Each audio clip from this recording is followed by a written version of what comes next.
गिबियावनो आंनि बे सोरां लामा बड' इउटुब चेनेलनि गेजेरजों गासै रायजो राजा बर' सुबुंफोरखौ आं बरायबाय। गिबियावनो आं निमाहा बियो, माबा मोनसे गोरोन्थि जायोबा नोंथांमोननिफ्राय आं निमाहा मोनगोनखौ आसा खालामदों। दिनै आंनि बुंनाय जायाबाबो नोंथांमोना आंनि बुंनायखौ एसेबाबो बुजि मोनगोन आरो दिनै जोंनि बर' समाजखौ माबोरै फोसाबलांनांगौ लांनाङा। दिनै सोरबा आं सासे मेलेमजिबि हादोर दैदेनगिरिफ्रा नुफ्लांबाय दंबा गावखौनो गंग्लायनानै थायालासे बा गावखौनो लाजिनाय मोनाजासे आंनि बुंनायाव जुदि सापर्ट होगोन आरो नंगुबै बर' समाजखौ दैदेननो फोसाबनो जुदि नाजामारदोंब्ला दिनै थांखिखौ ला। दिनै आं बेखौनो बुंनो लुगैदों। दिनै एनिथिं एमजिआ गावनि गोसो थोनाय सिख्लाखौ लानानै दिनै गावनि भिउवारफोरनो दिन्थिनो गोनां बायद'थायाव दिनै बिथां गासिबो सासे मान गोनां सनमान गोनां आइजो जेनेबा ना सासे बायद'नो आं मुंखौ लाला। दिनै बियो जेनेबा केसखौ एफआइआरखौ होबाय थिगानो, नाथाय कनसिडार थायोमोन आरोना। नाथाय बेखौ कनसिडार होआखै, डाइरेक्टलि बेखौ एफआइआर होबाय थिगानो। मानिफ्राय जालांदों होनबा आं एसे बिजिरना बुंबावनो सानदों। जोंना मा होनो रिंखि माइदेमनिफ्राय जालांदों। दिनै बेसोरा बेबो एन्टारटेनमेन्ट बायदि जकिं खालामबाय थायोमोन। दिनै रिंखि माइदेमाबो बेसेबां माने एन्टारटेनमेन्ट खालामजाबावनो, थिग बेफोरबादि कन्ट्रभारसि जानायनि गेजेराव बे माइनास जालांबाय। दा फोरमानखौ दिन्थिनांगौ बायध'था जाबाय नङा होमबा एनिथिं एमजिआबो। दा भिउवारफोरजों कमेन्ट होजानायनि बायध'थायाव बिथाङा गावनि मोजां मोननायखौ दिन्थिनो गोनां जादोंमोन। बे मोजां मोननायाव गासैबो बेनि मोजां मोननायजों माखासे थाफानाय सिख्लाफोरनि गेजेराव दिनै बिनि सासे मोजां मोननाय सिख्ला दंमोन। दा माखासे थाफानायफ्रा एसे गिदिर गोलाव सुबुंनि माखासे आइजोफोर थिगानो, नाथाय माखासे सुबुंफ्रा दिनै बे फटकफोरखौ लानानै माखासे रस्ट खालामदों होनदोंमोन, मेम्स बानायदों होनदोंमोन। नाथाय माखासे मेम्स बानायग्राफोरनिबो गोरोन्थि थायो। दा बेखौनो बुंनो सानो दिनै बिथाङा सैथोखौ लानानै नंगुबैखौ लानानै दिनै गावनि गार्लफ्रेन्डखौ दिन्थिनो हानानै दिनै भिउवारफोरनि आरो कमेन्ट होजानायनि गेजेराव दिनै दिन्थिना लाबोदों। नाथाय जोंनि बर'नि माखासे भिउवार्सफोरनि माखासे गाज्रि थाफादेरनायनि गेजेराव दिनै मेम्स खालामजानायनि गेजेराव बिथाङा हाइ पुलिसनि सायाव एफआइआर होजानाय एबा केस नांनाय खामानि मावजानो गोनां जानांबाय। दिनै ओरैनो सिम्पोलि बे आगारनानै दोनदोल' दोनोमोनबा दिनै बेफोर एसेबां गिदिर जाथाय जानाय नङामोन। होमब्लाबो फंनैसो आं बाथ्रा बुंनो सानदों। जाय सुबुं आइजोआ दिनै बिमानि सनमान होननानै बुंदों, दिनै सासे बिमानि सनमाना सासे नोंनिख्रुइ फिसा होनना बुंदो दिनै एनिथिं एमजिखौ दिनै बे देरफुबोनाय दिनै बे एसेबांनिखि दिनै बेबो गासैखौबो साननो हजोबनो हानाय दासिमबो बिनि बर' समाजनि गासैबो साननो हजोबनो हानाय बिनाव मेलेम गैया जानो हागौ। नाथाय आंनिफ्राय आं लुगैदोंमोन आरो जुदि बे बिथाङा एनिथिं एमजिआ गोरोन्थि मावदोंमोनब्ला दिनै जाय बिथां आइजोमोना एफआइआर होनो गोनांमोन दिनै बेखौ सापरेटलि लिंनानै बेफोरबादि खालामनाङा माबा मोनसे बुजायना हरनो हानाय मोनसे खेमथा थायोमोन। दिनै नायदो ससियेल मिडियानि गेजेरजों दिनै एफआइआर होनाय बायदि बायदि जाथाया दिनै बर' समाजाव जे सोंखारिनाय फैदों, दुखु मोनलायनाय फैदों, गावजों गाव खौसे गैलायिखौ फोरमान होनायसो जादों। बुजिनो हादोंब्ला आरोना आंनि बुंनायखौ माने गावजों गाव गोरोबथा गैयै माने गोरोबनाय गैयै अनलायनाय गैयै समयसाखौसो दिन्थिना लाबोनाय बायदि जादों। मानो बेफोरो ससियेल मिडियायाव लाबोनो गोनांथिबो गैयामोन आरो बेफोरखौ फोरमायनो माने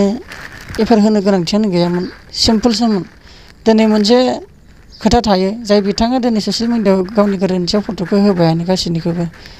दिनै बे बिथाङा ओमफ्राय माखासे मेम्स बानायग्रा रस्ट खालामग्राफ्राबो खालामबायानो थिगानो। दिनै मानसिया जोङो फावसायनाङा दावखोनांगौसो। दिनै जि खालामबाय दिनै बिथां मोनसे निमाहा बिनायनि लाइनाव आरो ससियेल मिडियायाव मोनसे खोथा बुंनो हानायनि खेमथाबो थागौमोन आरो मोनसे राहाबो थागौमोन आरो बुंनो हानाय गोबां माबा प्लान थागौमोन। खिन्थु डाइरेक्टलि मावनानै दिनै बर' समाजनि गेजेराव हिंसायारि जाथायखौ लाबोनाय जादों। दिनै सासे सुबुं गोसो गोलोन्दां जानानै गोसो खुसियै दिनै बर' समाजनि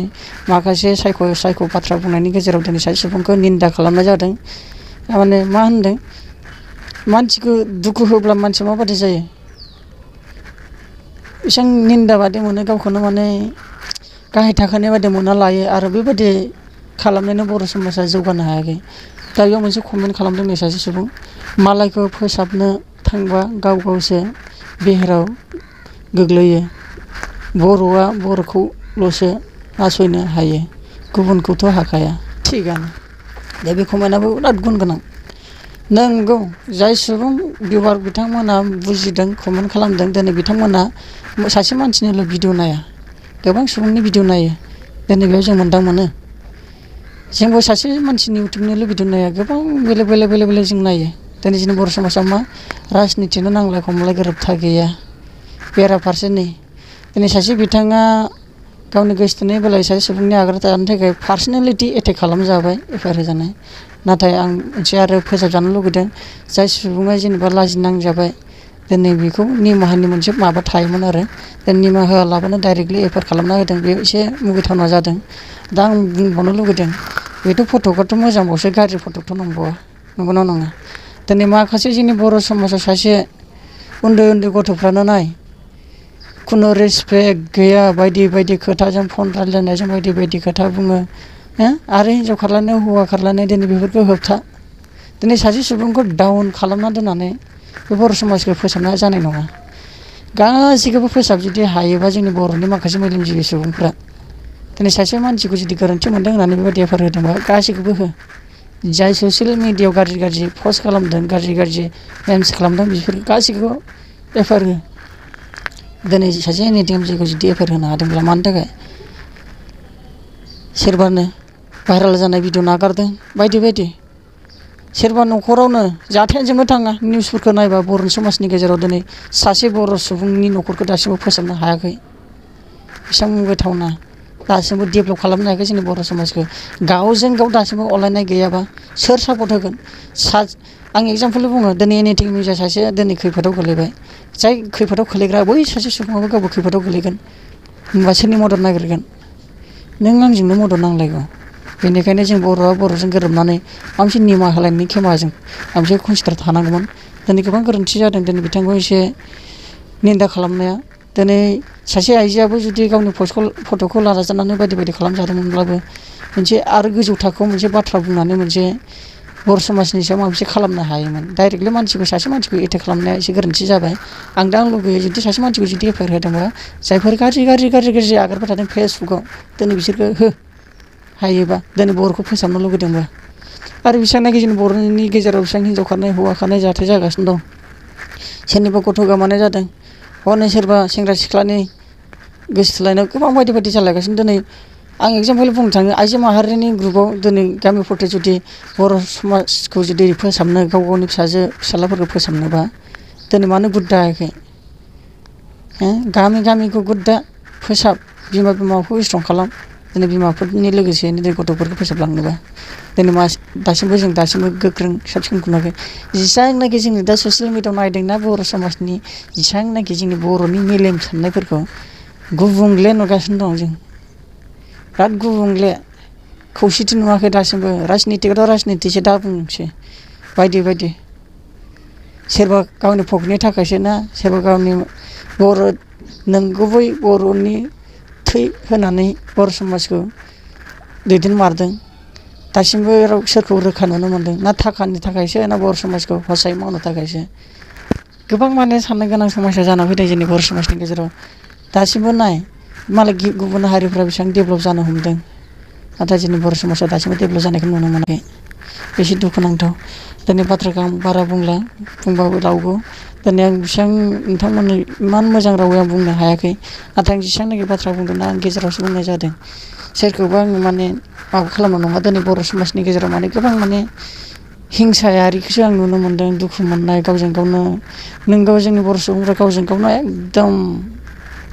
मानिलायनायाव गैया गुबुनजोंबा सासे मानसि सुबुंजोंनो दम होजाबा सिरि थागोन जोंनि बर'आव अनलायनायबो दं गावजों गाव नासयलायनायबो दं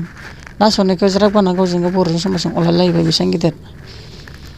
मा बुंबावनो जोंनि बर' समाजखौ दिनै बेखौनो बुजिलायगोन आरो माखासे मेलेमजिबि सुबुं गेदेर गोलावफ्रा बर' समाजनि माखासे जाथायफोरखौ सुफुंगोन आरो फोसाबगोन आं बेखौसो आं लुबैदों आंनि बुंनायनिफ्राय दा बेखौनो आं खावलायो सोरबाफोर मेलेमजिबि सुबुंफ्रा आंनि बुंनायखौ माबा मोनसे लासिंसिं मोनदोंबा दिनै लाजिनांगौनि खोथा नङा सोरबा सासे मेलेमजिबि सुबुङा अरायसम गावखौनो गियानि होनना बुंना लानो हाया सोरनिबा बुंनायजोंसो एसेबाबो बुजिनो हायो साननो हायो अब्लासो बर' समाजखौ दैदेनलांनोबो हायो दिनै माखासे जोंनि पाब्लिक बर' सुबुंफ्रा माखौ हास्थायदों दिनै बेखौ नोजोर बोनानै जोंनि माखासे दैदेनगिरि आरो बर'नि मोजां हाबा मावग्राफ्रा बेफोरखौसो नोजोर बोनानै फोसाबनो नाजानांगौ आंनि थाखाय जिखौ पाब्लिकआ लुगैदों बेखौ टारगेट लानांगौ आंना बेसो दा मा बुंबावनो एनिथिं इन्डियाथ' जा खालामजाबायसै नाथाय बिथाङा डनेसन बिदों नैबेयाव बे बिथांनिनो एकाउन्ट बियो दिनै बे गावनि जेलनिफ्राय बायख'जानायखौ लुबैदों आरो इयो आवगायलांगोन आरो जोंनि बर' समाजनि गेजेराव आरो रोंगौथिखौ लानानै बर' समाजखौ आरो माबे गोरोन्थि लामाजों थांदों थाङाखै दिनै बियो फोसाबगोन आंनिफ्राय आं हास्थायनाय थाबाय सोरबा सासे सुबुंखौ गोरोन्थि नुदों होननानै गासिबो बर' सुबुंफ्रा बेखौ सायाव गाज्रि मेगन नोजोरजों दानाय आरो नारसिननोबो दासान दिनै जोङो सुबिदासो होनांगौ मौकासो होनांगौ आरो साननो थाखाय गोहोसो होनांगौ आवगायनोसो राहा होनांगौ दिनै साफा सानै दिनै बिदिनो ससियेल मिडियाआव ओंखारबोगासिनो गोबां नलेज गोनां जिबि सुबुंफोर ओंखारबोगासिनो दङ दिनै बिसोरनि सायावबो जुदि हेंथा होयोब्ला दिनै जों बर' सुबुङा बोरै दावगागोन आरो बोरै गियानि जानो हागोन जों दानि देरबोनायफोरखौसो जों गियान होबोनांसिगोन जों देरखानायफोरखौ जों गियान होगोन दानि देरबोनायफोरखौसो जों गियान होनो फैदों बे ससियेल मिडियानि गेजेराव दा बेखौनो आं खावलायो दिनै बिथांखौ सापर्ट खालामगोन बिथाङा गावनि केसे जानायनिफ्राय सुख' जानायखौ मोननाय बायदि दिनै नैबेयाव होनाय दङ नोंथांमोना बेखौ स्क्रिनशट खालामनानै बिथांनो जा एसे हायो डनेसन होबानो जाबाय आं आरो माबा मोनसे बर' समाजखौ लानानै दिनै सासे एनिथिं जोंनि केसखौ लानानै माबा मोनसे आङो सोरनिबा सायाव एसे माबा खर' सानाय बायदि बाथ्रा बुंदोंबा आंनिफ्राय आं निमाहा बिनाय थायो दिनै बर' समाजखौ बयबो फोसाबगोन नों आंहा बुजिलायनानै जुदि खौसे जायाबा सासेनि गोरोन्थिखौ निमाहा होलायनो रोङाबा मालाबा बर'आ खौसे जानाय नङा बेनिखायनो खौसेखौ लाबोनो थाखाय मोजांखौसो साननांगोन आंनिफ्राय बेखौनो बुंनानै एसेयावनो फोजोबनाय जाबाय जै बर' हारिनि